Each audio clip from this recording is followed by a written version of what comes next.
ఆ కేంద్ర మా కొడుతూ పోయిండు, బాగా సంపాదిస్తుండు, బాగా పంపిస్తుండు. ఆ కేంద్ర మా కేంద్ర మేము ఇష్టం వచ్చినట్టు ఇవి కొనుక్కుంటాం, ఇష్టం వచ్చినట్టు అవి కొనుక్కుంటాం అని చెప్పి అంటారు. ఇప్పుడు చూస్తురా దుబాయ్ దుబాయ్ దుబాయ్ మొత్తం చూస్తురా.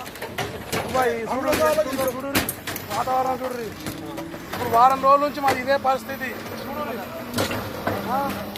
సొక్కలన్నా చెయ్యి సొక్కలు మొత్తం ఇదే పరిస్థితి మీద వారం రోజుల నుంచి మొత్తం నీళ్ళు పోతున్నాయి. మొత్తం నీళ్ళు పోతున్నాయి. నీళ్ళు వాటర్ ఏం చేస్తాం? మా కష్టం మా సుఖాలు ఏం చేస్తాం? కానీ అందరిని విడిచిపెట్టుకుని వచ్చి ఇక్కడ ఇంత కష్టపడుతుంటే ఇంటికాడ ఉన్న వాళ్ళు అంటారు వాళ్ళ సుఖాల కోసం దుబాయ్లో ఎంజాయ్ చేస్తామని చెప్పి. ఇది మా పరిస్థితి.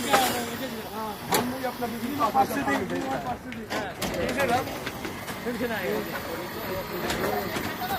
ఇది మా పరిస్థితి అయ్యా. మా దుబాయ్ ఖర్చులో గిట్టున్నాయి.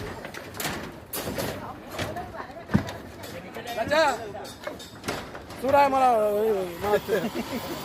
తెలంగాణ ఎప్పుడు డెవలప్మెంట్ అవుతుంది ఏం కదా చెప్పు.